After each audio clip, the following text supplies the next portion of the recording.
Hello and welcome to Main Engine Cutoff. I am Anthony Colangelo, and we've got a special interview today. We're going to be talking with Dylan Taylor, who is the chairman and CEO of Voyager Space Holdings. This is a fairly new company that is looking to acquire and operate all sorts of different space companies. Their first one that they acquired, and it's actually going to be closing in a couple of weeks here, is Altius Space Machines. This is the company founded by John Goff. We had Altius on the show probably about a year and a half ago now, so I'll have a link in the show notes to that conversation with John Goff. He talks all about what Altius is working on, and that's Voyager's first acquisition. So we're going to talk all about what they're looking for in Altius, what they're looking for in other companies, and what Voyager is overall, because this idea is kind of different than what a lot of companies are trying out in the industry today. So I'm excited to have Dylan on the show. So without further ado, let's talk to Dylan. All right, we are here with Dylan Taylor himself from Voyager Space Holdings. Welcome to the show, Dylan.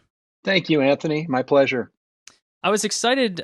You reached out on Twitter a couple of weeks back, and I was keeping my eye on things that you were doing, and then all of a sudden you announced the acquisition or planned acquisition, I don't know where it currently stands, of one of my favorite space companies, Altius Space.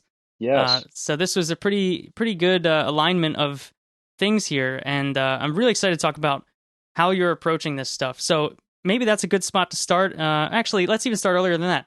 What is Voyager Space Holdings for people that may have not read the news? Can you give us the elevator pitch and a little bit of where your head is at on what Voyager's looking to do? Sure. No, I'm happy to. And let me just start by saying, Anthony, I'm a huge fan. I think MECO's the best space podcast out there. So thanks. I commend you on all you're doing, and it's an important service for the industry. So thank you. So Voyager, fundamentally, the premise is that we have a healthy space ecosystem, that we've done a reasonably good job of capitalizing early stage companies. We've sort of solved or gone a long way towards solving the angel capital part of the capital formation in the industry. And of course, at the larger end of the industry, sort of the big four, if you will, that's also quite healthy, just given where spending levels are. However, I think that the next sort of challenge for the industry is scaling. And I think we have hundreds, if not thousands, of great entrepreneurial-led space companies that are very successful in their own right, have great tech, great innovation, great people, but for whatever reason can't quite scale their businesses above a certain size.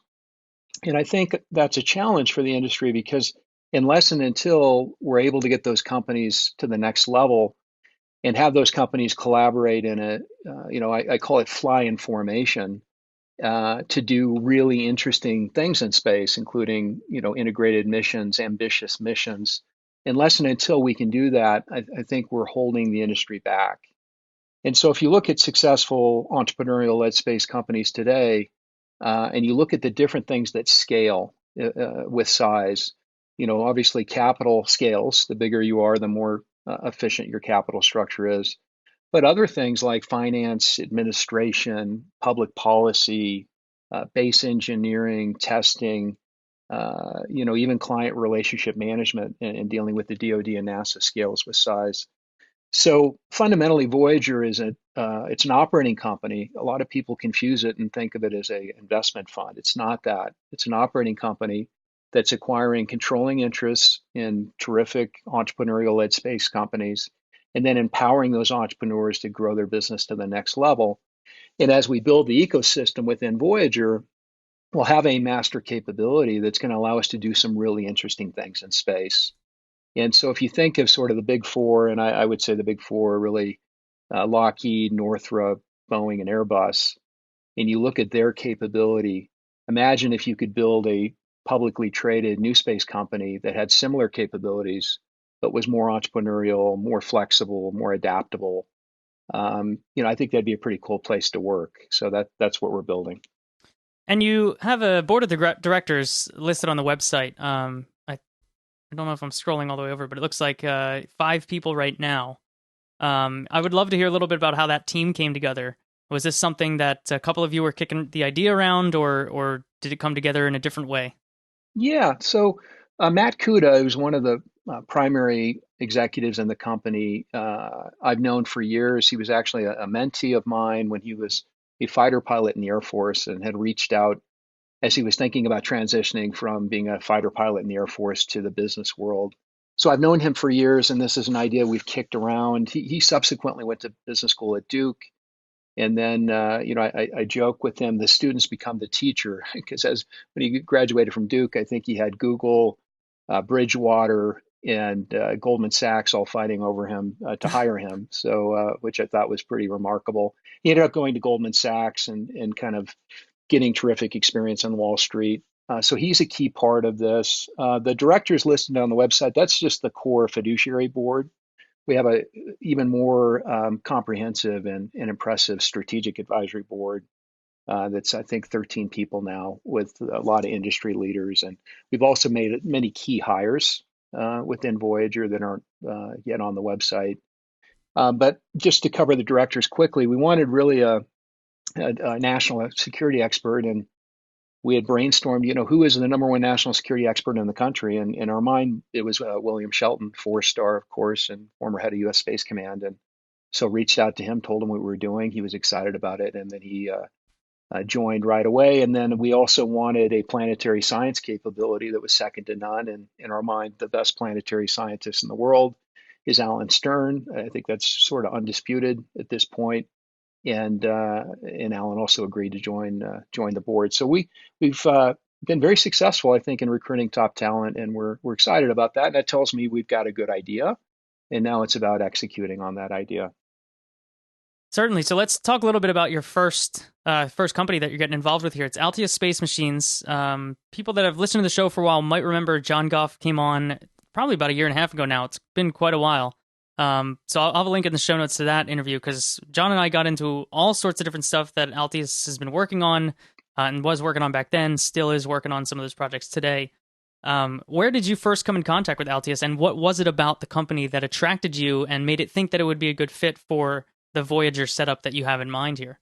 Sure. So within space, I'll start with sort of where it fits in. Within space, I'm a big believer that on-orbit servicing is the next big thing in the industry. I think we sort of focused on building the elevator, the capability of getting mass to orbit. I think that's going reasonably well. Costs are certainly coming down. Availability is going up. Reliability is going up.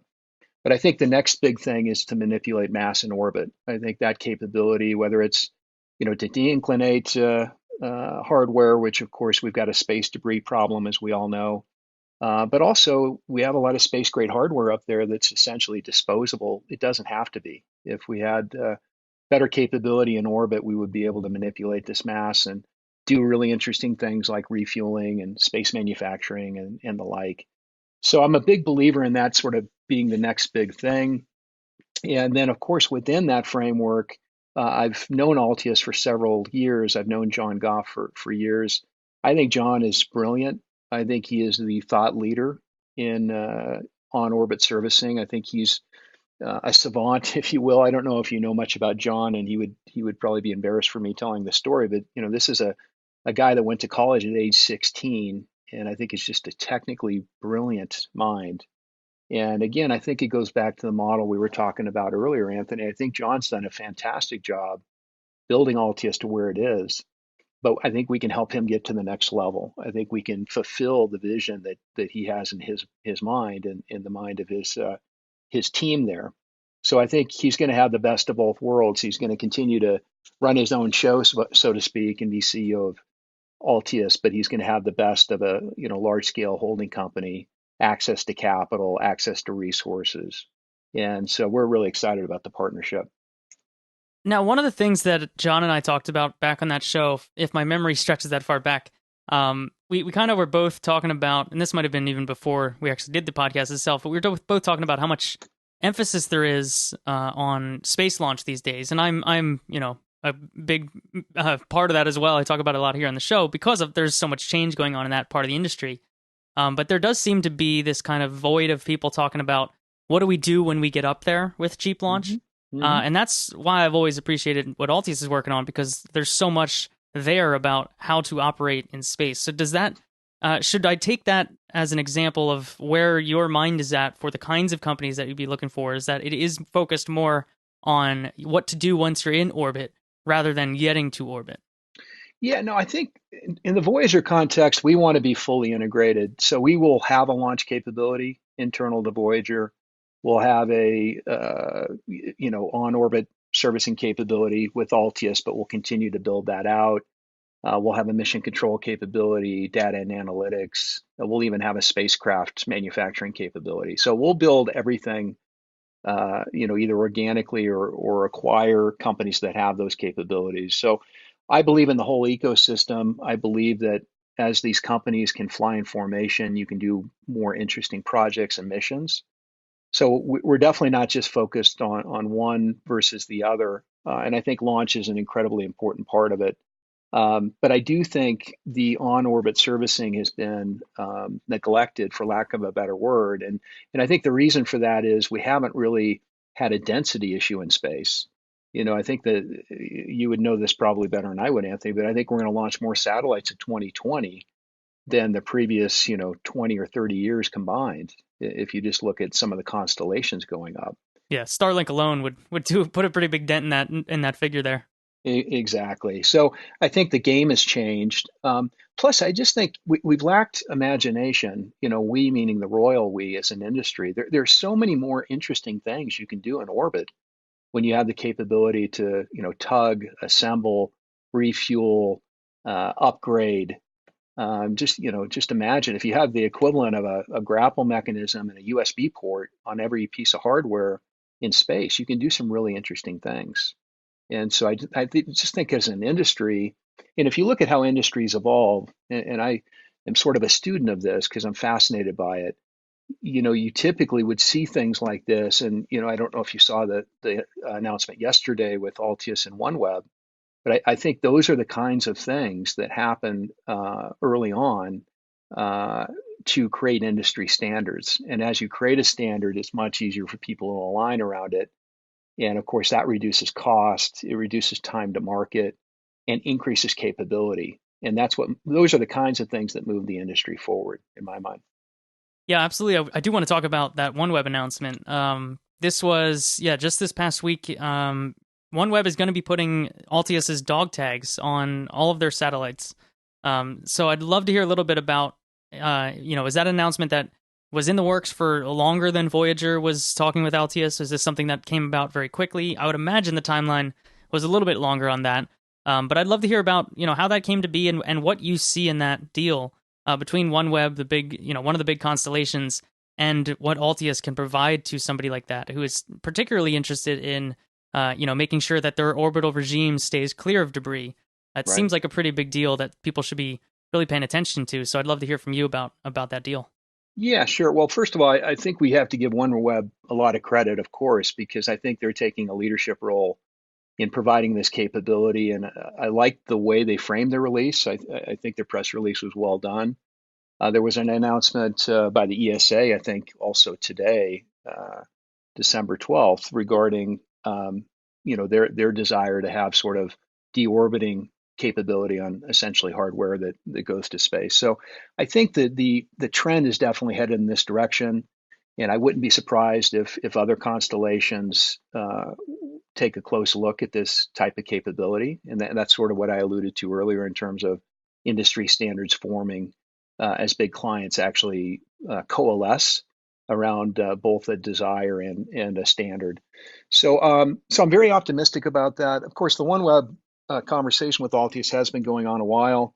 When we announced the acquisition of Altius, which I think was in late September, our intent to acquire them, that of course was part of our diligence in terms of what they had in the pipeline. And just to cover that off, the close date, when we're actually going to close on the acquisition with Altius, will be January 1st. So here in about 2 weeks. Now, one of the things I find interesting with OneWeb in particular and Altius was that it's almost the prime case that John himself was talking about here on the podcast, that there are certain companies that are more vested in the kind of service that dog tags and Altius as a whole could provide. I'm curious to know if was it tough to convince them to put these on their satellites? Was it something that, you really had to make the case for why it is valuable to put these on, upwards of 600 satellites? Because It's something that you kind of have to plan for the worst case scenario if you're one rep, right? You wouldn't be putting on these on the satellites if you knew that you were going to have a 100% success rate of these satellites. So, what was it that you think sold them on integrating this onto their entire platform? Yeah, I don't I don't know, Anthony, because I wasn't involved in the sales process, but I wouldn't quite see it as more of a. I think you're alluding to it sort of being a contingency plan for them, and I'm not sure I see it quite that way. I think it's more, this is sort of what's next in hardware and space, and if every hardware provider were to add this feature, it would not only increase the capability in space, but it would alleviate sort of the tragedy of the commons issue that we have right now with space debris. So I see it more as a leadership issue. I mean, at least that's sort of my perspective. In terms of difficulty of convincing them of it, I don't know if I can speak to that directly, but all of these sales processes, if you will, take time. Because there's just a lot of decision makers involved. But I don't think there was a ton of resistance internally based upon what I know. And I commend OneWeb on the leadership with raising their hand on this feature.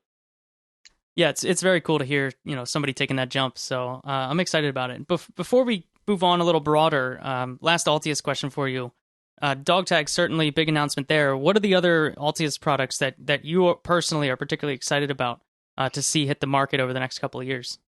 Yeah, well, I definitely buy into John's vision for his Bulldog program, and I think he probably covered that on the podcast. I didn't listen to the entire thing, and when you think about all the capabilities you would like to have with an on-orbit servicing capability, and it's not only grapple, but it's refueling, it's upgrading, it's manipulating. So fulfilling that overall Bulldog program vision that John has is something that I'm very aligned with, and that's part of the reason why I think John was excited to be part of Voyager, and that's why we're excited to partner and acquire Altius. Now, you mentioned this up front that you're sort of looking for these companies that have some good things going on right now, that have a certain mindset you like, and that are almost that sort of a tipping point, if you will, that just need a little extra push to get them to where you think they can go. Mm-hmm. Is that going to be your model as you move forward to other companies as well? Is that you're looking for somebody who is future thinking, but it's not a 10 or 20 year vision, like something like an asteroid mining, which we saw a bunch of companies kind of come and go on that front, that just always seem to have a vision, too many decades away to really get traction in the current market. What is your sweet spot there in terms of, when you're thinking, is there a particular time range in mind that you say this company is going to be doing big things in 2 years, 5 years? What is that comfortable spot for you? I think comfortable spot is probably 5 to 7 years, but we're also capable of, I think, making longer bets, Anthony, and being more forward thinking with the way we do things. Part of the reason why I don't think private equity is a good mechanism to aggregate market share in our industry is because their timeframes are pretty compressed. And once they deploy capital into a company, the clock is ticking in terms of getting it out. And because we're building Voyager purpose built to be an operating company and ultimately a public company, the benefit of being a public company, notwithstanding the fact that you have quarterly earnings, is your capital structure is permanent. Permanent insofar as the shareholders might change, but you don't have to recapitalize the company every 4 or 5 years like you have to do with a private equity fund. So we're thinking much more long term. Our ideal company, would be around, call it 50 million of revenue, a couple hundred employees, would have, demonstrated success with their technology, great people, great clients, great programs, but for whatever reason can't take that next step, either because their capital structure won't allow it, or their management team doesn't know how to sort of take that next step, or they might benefit from being part of a larger ecosystem where they're partnering with other companies within Voyager that can help them do a better job. One of the disadvantages, I think, with the prime model that we have in place today is there forgive the term, but there's a lot of shotgun marriages, I think. A lot of people being told, hey, you're going to work with this firm and that firm. And sometimes those aren't great partnerships. And so imagine a larger ecosystem within a holding company where you can actually, pick who you're going to work with. I just think it's going to lead to better outcomes. So I think it's one part, longer time frames than a typical private equity fund would be. It's also sort of building this master capability and allowing these companies to fly in formation. And I think from the entrepreneur standpoint, as those companies grow, as they double and triple, because we're not buying 100% of the equity, the entrepreneurs who lead that company are benefiting from the value creation there as well, which I think is really important.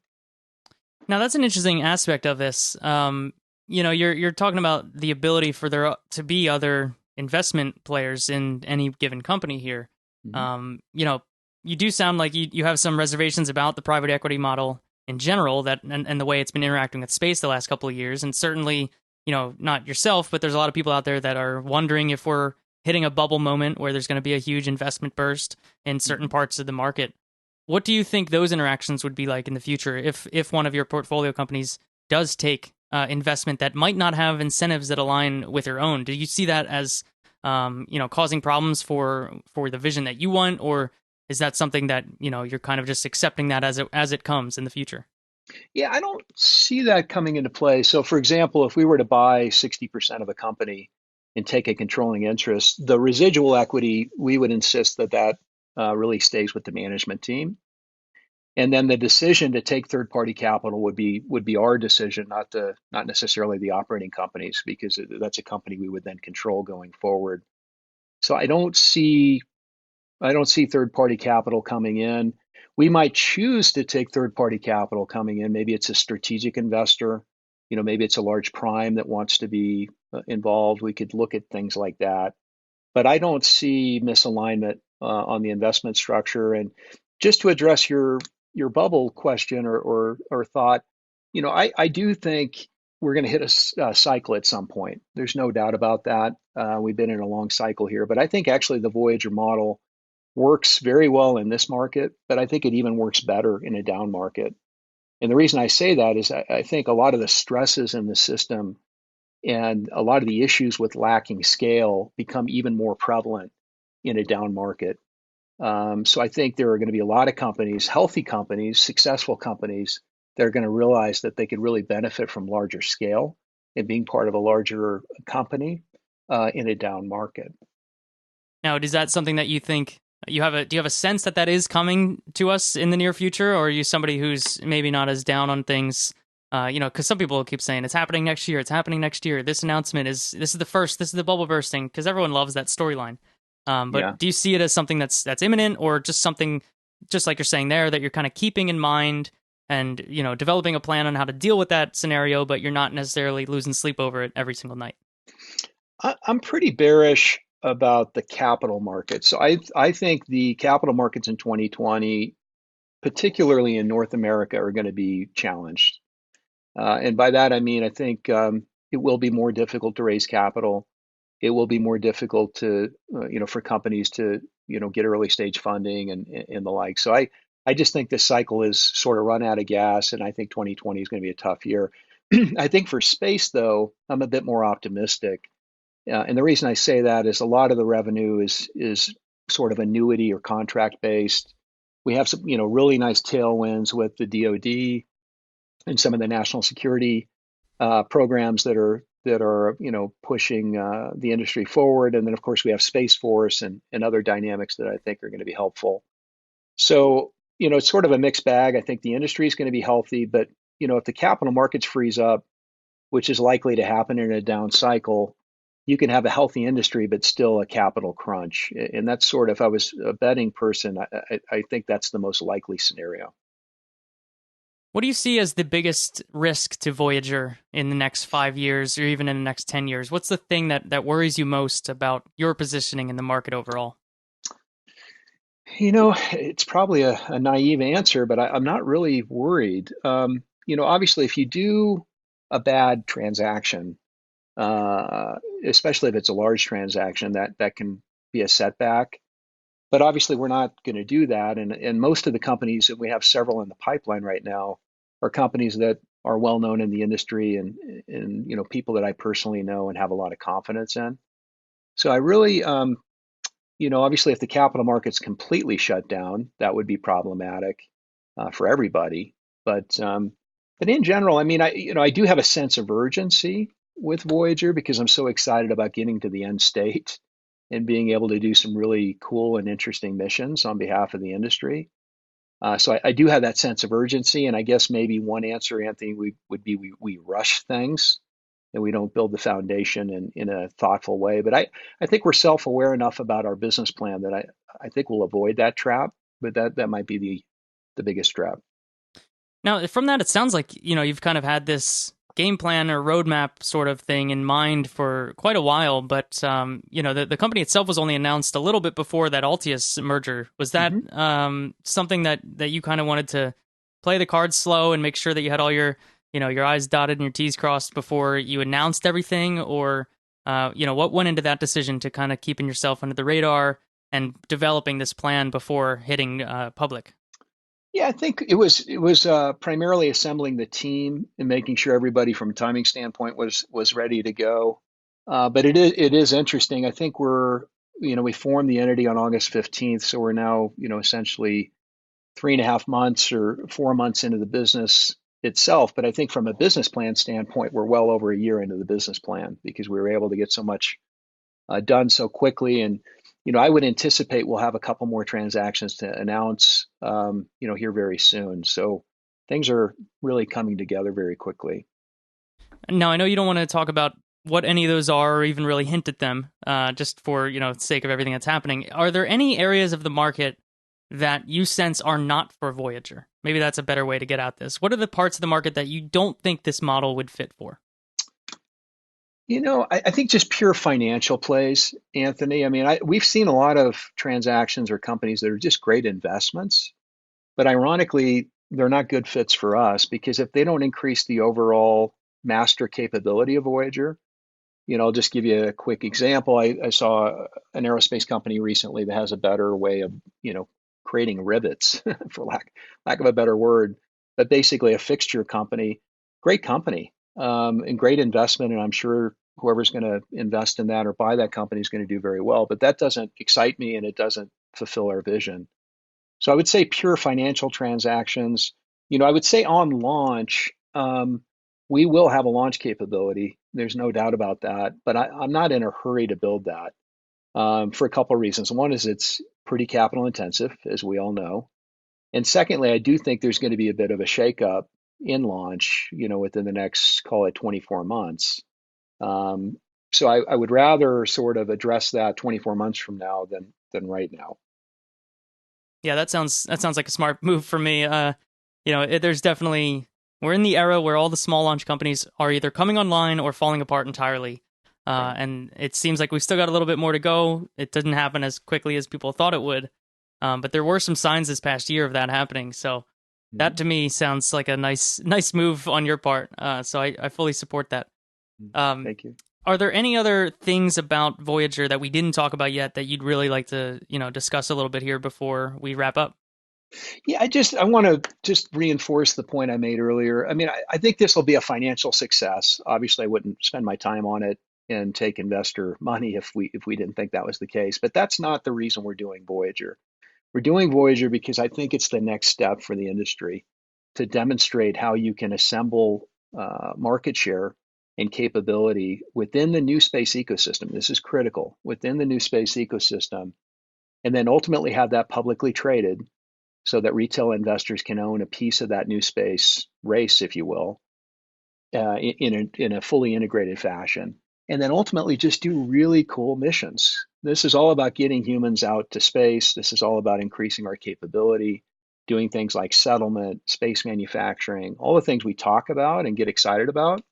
But if you look at the firms capable of doing that, they're not really excited about it. I said something to a colleague of mine here recently. I said, what the industry lacks, or what the industry is suffering from, is a mismatch between ambition and capability. There's a lot of incredibly ambitious people in space, but they typically don't have the capability, and those with the capability typically lack ambition in terms of what they want to do with it. So hopefully we can create with Voyager something that's fully capable and ambitious and do some really cool things. Wow, I'm definitely going to steal that quote, write it down, because that's something that is perfectly put for a lot of different scenarios that we talk about in the industry. That's a really nice way of putting that, Thank you. without being mean or anything. But that's a it's a really nice Yeah, way of phrasing it. So I like that. thank you. Um, are there any other companies out there or groups or anything like that that are doing things in the way that Voyager is, or maybe that you feel a little bit of camaraderie with, that you're appreciating the way they're going about things, that you feel have similar incentives in mind, similar feelings on the industry in mind that you kind of look up to or feel inspired by? Yeah, I mean, I'm inspired by a lot. I mean, there's a lot of amazing people in the industry, and I love the abundance thinkers in our industry. People who are looking at growing the pie and understand that collaboration floats everybody's boat. I just really admire people who think that way, and there's a lot of them. I'm probably most aligned with the Bezos Blue Origin model insofar as I am a Jerry O'Neill fan. Just coincidentally, we've made a movie on Jerry O'Neill. It's going to come out in the spring, and I do like Bezos's sort of vision of living and working in space and building infrastructure in space. I am aligned with that, and certainly he's put a lot of his own capital to work in that. So I admire the vision that he has, and of course it's really Jerry's vision, but I admire the fact that he's implementing it. Yeah, and certainly the timelines there kind of match what you're saying with something that is a little bit more longer term focused, and That's not right. quick cash grabs and that kind of thing. And definitely can sense that from the way you've been talking about it thus far. Yeah, yeah, that's right. And of course, what Elon's doing, I admire as well. I just think, it's interesting that I'm sure this has been said on your podcast before, but if you just look at everything he's doing in his life, it's all aligned around his vision of Mars, right? I mean, I'm convinced the Boring Company is about building tunnels on Mars, and Hyperloop is transportation on Mars, and Tesla is solar on Mars. And you have to give him credit. He's very he's very fixed on Mars, and he's doing everything within his life to fulfill that vision. And I admire the tenacity of his vision. I think that's probably the best way to say it. Yeah, that's awesome, and I'm glad that there are people like you out in the world that are working on this kind of stuff. So, thank you so much for filling us all in on what Voyager's up to. I'm sure, like you said, there's going to be some news coming soon that we'll be talking about here on MECO. So, thank you so much, Dylan, for coming on the show. I really enjoyed talking with you, and we will have a bunch of links in the show notes to everything that Voyager's working on, if people want to read up there. But is there anywhere else that you'd like to make sure that people go? If they're just finding out about Voyager from this conversation, where should they head to follow along with what you're working on? Great question. Follow us on Twitter for sure, or LinkedIn. Pretty much all the media, including some interviews on CNBC and Yahoo Finance and all that, are all posted on there. So those would be good places to go to sort of get the latest and greatest. Awesome. Well, thank you so much, Dylan, and I am sure that we'll be talking soon. Great. Thank you, Anthony. Appreciate it. Thank you so much again to Dylan for coming on the show. It's awesome to hear from people that have a vision for space that is so coherent. A lot of times you don't hear that. You just kind of hear these random mission statements or very vague ideas, and it's cool to hear kind of the overall vision of what someone's going for with a new company and a new take on things. So it's really interesting to hear directly from that. I'm sure as they announce new acquisitions, we'll be talking a lot about who they're acquiring, what they're going to be doing in space, and what their vision is as it comes together with that collection of companies. Before we get out of here for the day, I need to say a huge thank you to everyone who made this episode possible. There are 352 of you supporting Main Engine Cutoff every single month. Head over to mainenginecutoff.com/support if you would like to join that crew.